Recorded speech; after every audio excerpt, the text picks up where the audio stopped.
Chad Green, semifinals, weirdness. He launches on nothing. It happens again in the final round, which is a bizarre coincidence. It happened to Ida. It happened to a lot of people that were just, I don't know, amped up. What was your view of those two runs, starting with the semifinal and then ultimately the final against Hagen? Well, I don't know if you saw, on Chad's, I left on noise, I think, because I hit the gas. I actually saw the tree against Hagen, and I don't really know. They hadn't run faster than us all weekend, so I don't really know. They probably were going to have to try something to come meet us, and we ran exactly what we wanted to. So I don't know. That's really not for me to even talk about. I don't really care. I just know the wind light was on, and I did my thing. I saw the tree, hit the gas, drove the car straight, and got to show my boss what we were trying to run. I knew exactly what we were trying to run, and that was what we ran. So it was cool. Yeah, I think it's just. I do think to open up on that, it was a weird race in that there was a lot of people that I don't want to say, I got exposed at the last race at Sonoma. On Sunday morning, I lost on a whole shot.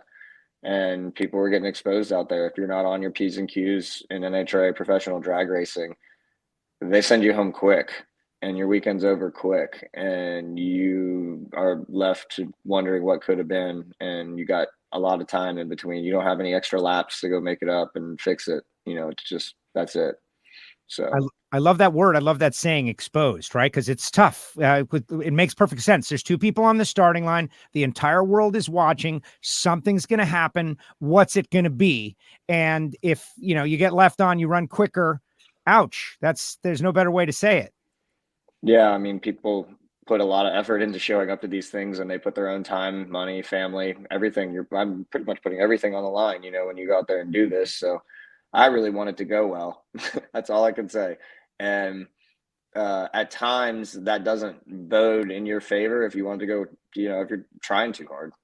So, well, and that's the other side of it, right? Like you can push too hard and it takes you out of your zone. I've bracket raced and whatnot, but never had to summon like the limits of my ability to react. Like that's a different thing that I can't even imagine how challenging it is.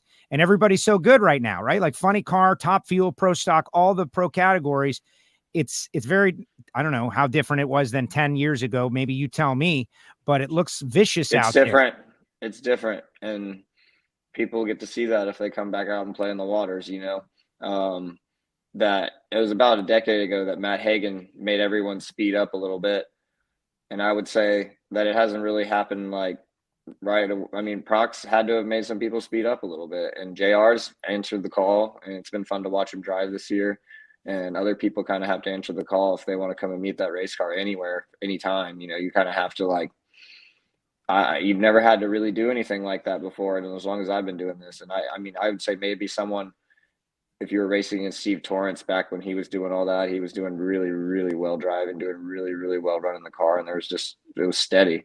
But this is a little bit different where this kid, I did make fun of him though, a little bit on Sunday night. He was being really fun with me and hanging out. And I said, some of us didn't hate to see you make a mistake for the first time this year, buddy.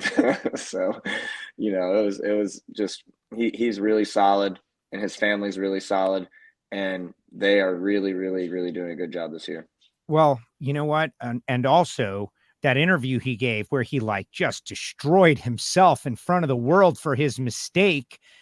I thought it was great because I think that's why people like people. And you've given some really good and honest and genuine interviews. And JR, I was so impressed with his interviews of a roller coaster ride he was on with the body and whatnot. I think that's what creates fans of the sport. People won't change the channel. People like to see people go up and down. And, when you drive funny cars, you go up and down a lot. Some of the stuff that happened to me, if it happened in top fuel, guys would wipe the wing off and maybe ask their photographer if they got some pictures. And when you go through it in a funny car, man, my body was pretty banged up after the Sonoma race, and my back and head and everything, neck. So I was just trying to make it. I went immediately back and started working out immediately and doing everything like it was normal, but it wasn't normal. And I was telling Leah how I tried to run the first day and I couldn't run. And then the second day I could kind of run at my normal pace again. And then eventually, I knew I was going to be okay when I got to Brainerd.